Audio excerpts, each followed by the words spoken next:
بسم اللہ الرحمن الرحیم۔ دیکھیے میرے بھائیوں، ہر فرقہ، ہر گروہ آپ اس سے جب جا کے گفتگو کریں گے، آپ دیکھیے کہ شیعہ نے، یہ جو شیعہ ہیں رافضی جن کو ہم کہتے ہیں، انہوں نے ادھم مچائی ہوئی ہے، شرک کی انتہا کری ہوئی ہے۔ اور جیسے صوفی ہیں، انہوں نے تو کفر و شرک کی حد حدود اور قیود کراس کر لی ہے۔ لیکن جب آپ ان سے جا کر بات کریں گے، ان کے ماننے والوں سے، ان سے پوچھیں گے کہ بھئی سب سے بڑا گناہ کیا ہے، تو وہ سب کہیں گے کہ شرک، اس کی معافی نہیں ہے۔ کیونکہ میری بھی بات ہوئی ہے، کئی رابطیوں سے ہوتی ہے بات اور ہوتی رہی ہے، وہ کہتے تھے سب سے بڑا گناہ جو ہے نا شرک ہے۔ یہی ان کے یہ صوفیوں کے پجاری جو ہیں، یہ بھی یہی کہتے ہیں کہ سب سے بڑا گناہ شرک ہے، اس کی بخشش نہیں ہے اللہ کی ہے۔ جب نشاندہی کی جاتی ہے نا تو وہ ہنستے ہیں، ٹھٹا مارتے ہیں، کہتے ہیں یہ کہاں سے شرک آ گیا، یہ شرک تھوڑی ہے، یہ تو اللہ کے نیک بندے ہیں، اللہ نے ان کو طاقت بخشی ہے، اللہ نے انہوں نے جو اللہ کی راہ کے اندر محنت کی ہے، مشقت کی ہے، تو اللہ نے یہ ان کو اعزاز بخشا ہے، اس لیے یہ سارے کام کرتے ہیں۔ اور اس سے شرک تھوڑی ہوتا ہے، شرک تو یہ ہوتا ہے کہ اللہ کے مقابلے میں کسی دوسرے اللہ کو اللہ بنا لیا جائے۔ تو دیکھیے اسی طریقے سے یہ جو سہیل خان نے پوسٹ لگائی ہے، تو یہ انہی کی طرح ہی ہے بالکل، کہ سب سے بڑا جرم جو ہے شرک ہے، اور شرک کی ہر قسم کو پہچاننا چاہیے۔ اور اس سے بڑی شرک کی قسم کیا ہوگی کہ خود شرک کیا اور اس کو اللہ کا حکم بتا ڈالا، ڈبل جرم کیا، ایک تو شرک کیا اور ایک اللہ پر بہتان باندھا، پھر خود شرک کیا اور کہا کہ اللہ کی مشیت ہے، یہ بھی اللہ پر ایک بہتان لگا دیا، اور پھر خود شرک کیا اور پھر اتنا بڑا جرم کر ڈالا کہ جس کی سزا اتنی خطرناک ملنے والی ہے محمد حنیف کو اور اس کے ماننے والوں کو، اگر انہوں نے توبہ نہیں کی۔ کہ محمد حنیف نے کہا کہ جی اللہ تو اس سے راضی ہو گیا تھا۔ اب بتائیے، نہ نبی صلی اللہ علیہ وسلم کو پتا کہ یوسف علیہ السلام کو سجدہ ہوا ہے اور اللہ راضی ہو گیا تھا، نہ صحابہ اکرام رضوان اللہ مجمعین کو پتا کہ یہ سجدہ یوسف علیہ السلام کو ہوا اور اللہ راضی ہو گیا تھا، اور نہ ہی یہ امام بخاری رحمۃ اللہ علیہ کو پتا کہ یہ سجدہ یوسف علیہ السلام کو ہوا تھا، اللہ راضی ہو گیا تھا، اور نہ ہی یہ 20ویں صدی کا مجاہد عالم دین تھا ڈاکٹر کیپٹن مسعود الدین عثمانی رحمۃ اللہ علیہ، اس کو پتا کہ یہ سجدہ یوسف علیہ السلام کو ہوا، اللہ راضی ہو گیا تھا۔ یہ اتنا بڑا جرم ہے کہ آنکڑے ڈال کر گدی سے زبان کھینچ دی جائے گی محمد حنیف کی، اتنا بڑا بہتان اس نے اللہ کی ذات پر لگایا ہے۔ بتائیے یہ کیا وہاں موجود تھا؟ اس نے دیکھا تھا کہ اللہ راضی ہو گیا؟ یہ کلپ ہمارے پاس موجود ہے اس کا، کہتا ہے اللہ راضی ہو گیا تھا اس سجدے سے، تو یہ کیا وہاں موجود تھا؟ عرش پر تھا، یہ اس نے اللہ کو راضی ہوتے ہوئے دیکھا تھا؟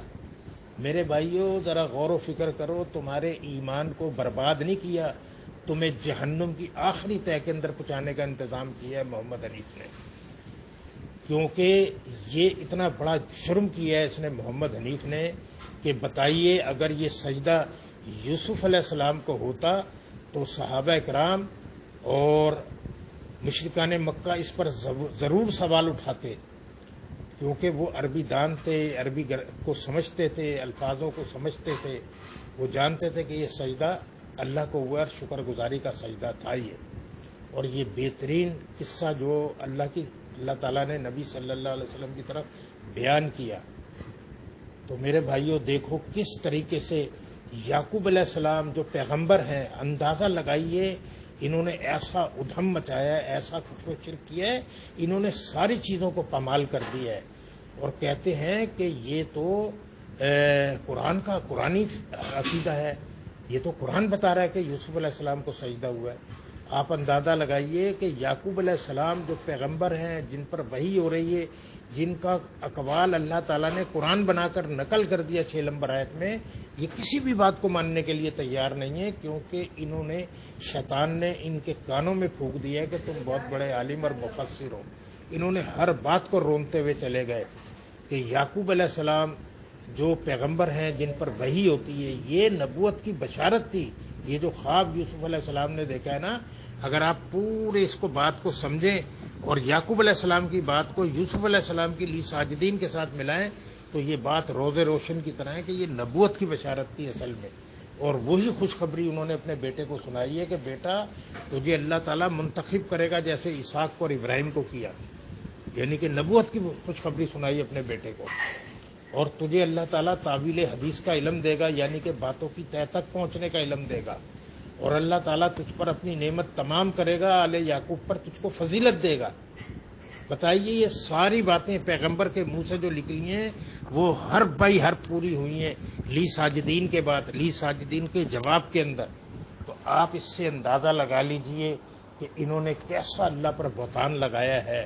اللہ کے 2 پیغمبروں پر کتنا بڑا بہتان لگایا ہے. ان کو ہوش نہیں ہے، ان کی روح نہیں کانپتی. ہم جب اس کو سوچتے ہیں نا اور اس کو ہر اینگل سے غور کرتے ہیں تو ہمیں لرزہ لگ جاتا ہے کہ یار ان کے حوصلے کو داد دینا چاہیے کہ یہ آگ کے اوپر صبر کر کے بیٹھے ہوئے. محمد حنیف نے تو فیصلہ کر لیا ہے کہ وہ جہنم میں اترے گا، لیکن یہ اس کے ماننے والے ہیں ان کو ذرا کو شعور نہیں ہے. انہوں نے کیا ایمان سیکھا تھا، کیا توحید کو پہچانا تھا، کس بات کو انہوں نے سمجھ کر اس جماعت میں آئے تھے. بتائیے پھر اس کفر و شرک کو ثابت کرنے کے لیے معجزات کو دلیل بناتا رہا. اور جب اس کی گرفت کی تو کہتا ہے کہ اللہ تعالیٰ نے اپنی ایک صفت عیسیٰ علیہ السلام کو دے ڈالی. اب بتائیے جب آدمی کو کوئی چیز مل جائے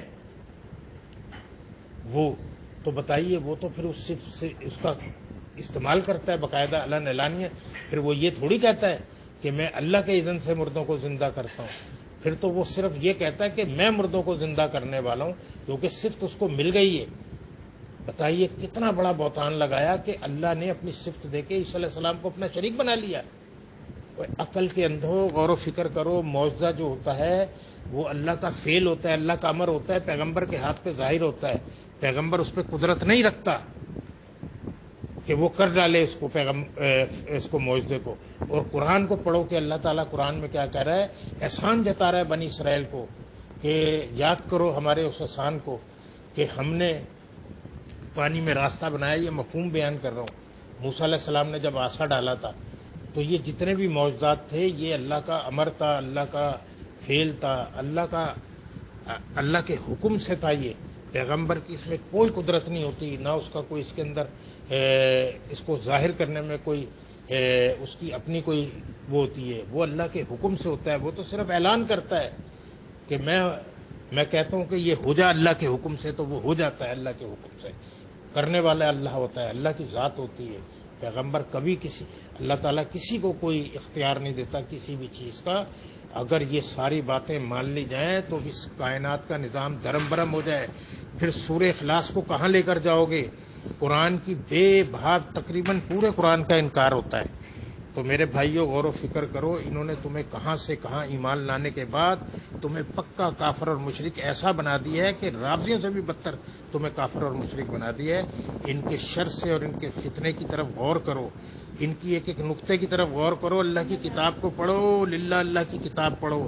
اور محمد حنیف کے اس انچر سے، اس کی فریب کاری سے، کیونکہ شیطانی ایجنٹ بن چکا ہے.